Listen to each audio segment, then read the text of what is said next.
ரெண்டாவது point, the power of the Holy Spirit மாத்திரமல்ல, the power of the witnesses. சாட்சிகளின் வல்லமை. சாட்சிகளின் வல்லமை. அந்த வசனத்தை வாசிக்கலாமா? எருசலேமிலும் முதல் வார்த்தை என்ன சொல்லுகிறது? பரிசுத்த ஆவி உங்களிடத்தில் வரும்போது நீங்கள் பலனடைந்து எருசலேமிலும் யூதேயா முழுவதிலும் சமாரியாவிலும் பூமியின் கடைசி பரியந்தமும், இப்ப சொல்லுங்க, என்னவா இருப்பீங்களா?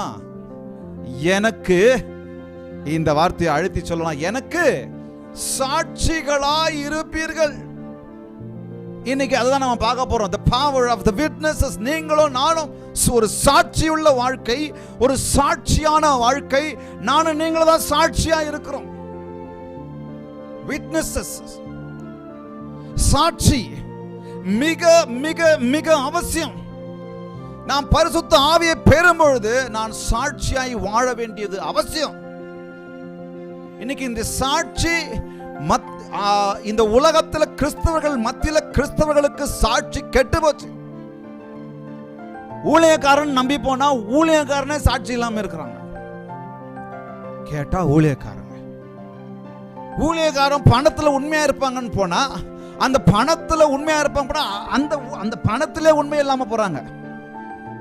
கேட்டா ஊழியக்காரன் ரெவரண்ட் என்ன வேண்டு? ரெவரண்ட், ரெவ் ஷார்ட் ஃபார்ம்ல ரெவ் போட்டு டாட் போட்டு பேரு. அதுக்கு தான் எனக்கு இந்த ரெவரண்ட் பேரு மனுஷனுக்கு வைக்கிறதுக்கு எனக்கு யோசனை ஆகுது.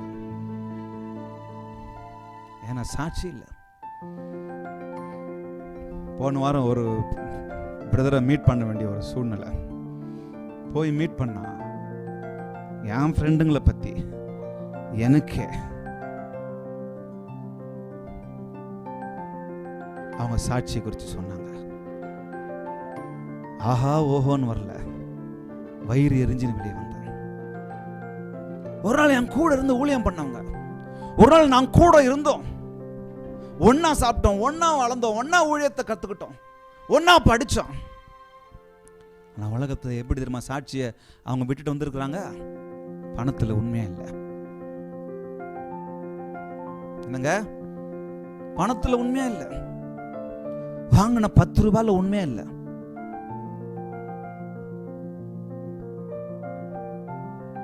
சாட்சி எங்க போச்சுப்பா? சொல்றாங்க, எங்கெங்க சாட்சியா இருப்போம்? சமாரியாவிலும் யூதேயா முழுவதிலும் உலகத்தின் கடைசி பரியந்தம். என் வீட்லயே நான் சாட்சியா இல்லை, என் சமுதாயத்தில் நான் சாட்சியா இல்லை. அதை அடுத்த வாரம் பார்க்கலாம். அப்புறம் எங்க போய் நான் உலகத்தின் கடைசி பரியந்தம் போய் சாட்சியா இருக்கிறது? ஆனா பேர் மட்டும் பாஸ்டர், ரெவரண்ட், டாக்டர், மாஸ்டர். வெளியில இருக்கிறவங்க போட்டுக்கிற மாதிரி பிடிஹெச், டிடிஹெச், எம்டிஹெச் போட்டுக்குங்க. அது போறதுக்கு முன்னாடி சாட்சியை காத்துக்கணும். ஊழியக்காரன் பேரை வச்சுக்கிட்டு உலகத்துல சாட்சி இல்லாம தெரிஞ்சேன்னு சொன்னா, உங்களை பின்பற்றுவங்க அவங்களும் இவரே இப்படி இருக்கிறாரு, நம்ம எப்படி இருந்தாலும் பரவாயில்லை அப்படின்னு சொல்லி என்ன பண்ணுவாங்க?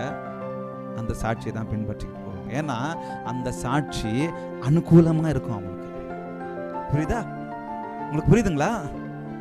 என்னை பின்பற்றுவேன், நான் எதனா தவறு பண்றேன்னா, நாளைக்கு நான் எந்த தவறு பண்ணேன்னா முன்னோடியா ஒருத்தர் இருக்கிறாரு, அதனால பரவாயில்ல, நான் பண்ணலாம் பரவாயில்ல, அதனாலதான் பின்னாடி போவாங்க எல்லாரும். அதே ஒருத்தங்க கண்டித்துக்கிட்டு இருப்பாங்க, கண்டிச்சு உணர்த்திக்கிட்டு இருப்பாங்க, கண்டிச்சு பிரசங்கம் பண்ணிட்டு இருப்பாங்க, அவங்க பின்னாடி யாரும் நிற்க மாட்டாங்க. 10 ரூபாய் வாங்கினா அதுல உண்மையா இருக்கிறதுக்கு தெரியறதில்ல, விசுவாசிங்களுக்கு உண்மையா இருக்கிறது தெரியறதில்ல. வீடு தேடி விசுவாசிங்க வீடு தேடி விசிட் பண்ண போனா கரெக்டா 1ஆம் தேதியிலிருந்து 10ஆம் தேதிக்குள்ள போறது. ஏன்னா அதுக்குள்ளதான் சம்பளம் வரும். அங்கே போச்சு சாட்சி. போதிச்சிருங்க, அவ்வளவுதான். கொடுக்கறத குறிச்சு போதிங்க, போய் புடுங்கிறதுக்குன்னு நிக்க கூடாது. போதிச்சுட்டு அவங்க கேட்கிற அளவுக்கு கேட்கிற மாதிரி போதிங்க. அவங்களா மனது வந்து கொடுக்கட்டும். நிறைய வீடுங்களுக்கு நான் விசிட்டிங் போவேன். வரும்போது கொடுப்பாங்க, வாங்கவே மாட்டேன். ஏற்கனவே சொல்லியிருக்கிறேன்னு நினைக்கிறேன், வாங்கவே மாட்டேன். நான் வீட்டுக்கு வந்தது உங்களை விசிட் பண்ணிட்டு போகிறதுக்கு பிரதர், நீங்கள் போடணுன்னா சர்ச்சைக்கு வந்து போடுங்க. அது ஒரு வாய்ப்பாக பயன்படுத்தி சர்ச்சைக்கு வாங்க. தயவுசெய்து வந்துட்டு சர்ச்சில் வந்து என்னை மீட் பண்ணிட்டு சர்ச்சில் போடுங்க, என் கையில் வாங்க, கொடுக்காதீங்க. ஒருத்தர் அப்படி தான் சொன்னார். கை நீட்டின யாருன்னு காசு வாங்குறதே இல்லையே. நான் எப்படி இருக்கிறேன்னு தெரியுமா? என் கூகுள் பே நம்பர் கொடுத்துருவேன்.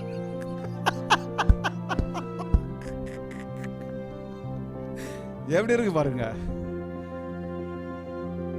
என்னங்க ஊழியக்காரங்க எந்த அளவுக்கு சாட்சி இல்லாதது நிமித்தமா எவ்வளவு மோசமா போய்கிட்டு இருக்குங்க. The power of the witness is such. அந்த சாட்சியா நான் வாழ்வதில் ஒரு பெரிய சக்தி இருக்கு, ஒரு பெரிய வல்லமை இருக்கு, ஒரு பெரிய வல்லமை அடங்கி இருக்கு, ஒரு பெரிய மகத்துவம் அடங்கி இருக்கு.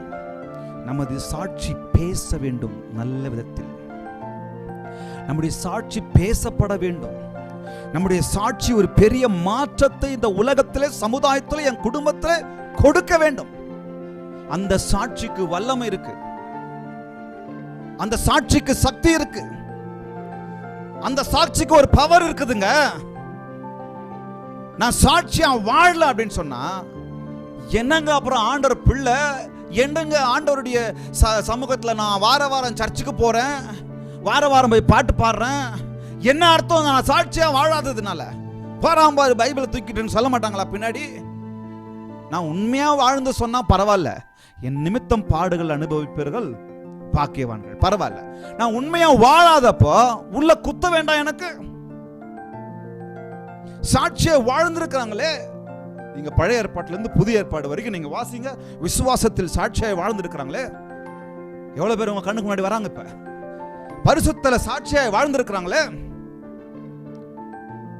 தங்கள் வியாதியின் நேரத்தில் சாட்சியாய் வாழ்ந்திருக்கிறாங்களே, கர்த்தருக்கு பயப்படுகிற பயத்துல சாட்சியாய் வாழ்ந்திருக்கிறாங்களே, ஆண்டவருக்காக வைராக்கியமே வாழ்றதுல சாட்சியாய் வாழ்ந்திருக்கிறார்களே, ஆண்டவர் வார்த்தைக்கு எப்படி பயப்படணும் அப்படின்ற அந்த கீழ்ப்படிதலை சாட்சியாய் வாழ்ந்திருக்கிறாங்களே, தங்கள் அர்ப்பணித்த அந்த அர்ப்பணிப்பில் சாட்சியாய் வாழ்ந்திருக்கிறாங்களே, சரணடைவதில் சாட்சியாய் வாழ்ந்திருக்கிறாங்களே, ஊழியம் செய்கிற காரியத்தை சாட்சியாய் வாழ்ந்திருக்கிறாங்களே, கொடுக்கிறதுல சாட்சியாய் வாழ்ந்திருக்கிறாங்களே, ஏழைகளை விசாரிப்பதில் சாட்சியாய் வாழ்ந்திருக்கிறாங்களே, ஒருத்தர் தாங்குற, ஒருத்தர் பொறுத்து கொள்கிற, ஒருத்தர் புத்தி சொல்லுகிற, ஒருத்தருக்கு ஒருத்தர் நன்மை செய்வதில் சாட்சியாய் வாழ்ந்திருக்கிறாங்களே.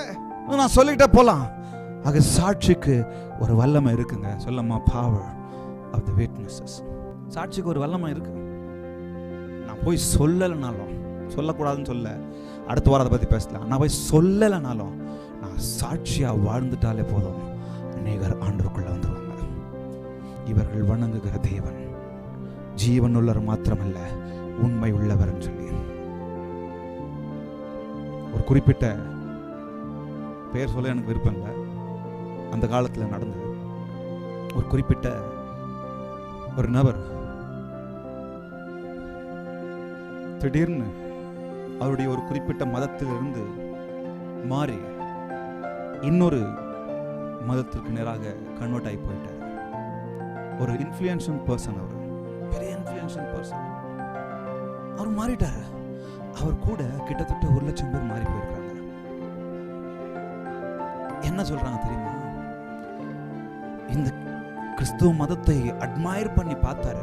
ஆனா அவர் சொல்றாரு, கிறிஸ்துவர்கள், நான் கிறிஸ்துவை விட கிறிஸ்துவர்கள் செய்ததை பார்த்ததை, அவர்கள் அறிவிக்கக்கூடிய காரியங்களை செஞ்சதை பார்த்ததுனால எனக்குள்ளாக கிறிஸ்துவுக்குள் போறதுக்கு மனசு வரல. அவரோடு கூட கிட்டத்தட்ட 1,00,000 பேர் போயிட்டாங்க. நீங்க சரித்திரத்தை படிச்சிருந்தீங்கன்னா உங்களுக்கு தெரியும், உண்மை சம்பவம். ஆனா கிறிஸ்தவர்கள் சாட்சியாக வாழ்ந்திருந்தா எவ்வளவு பேர் உள்ள வந்திருப்பாங்க.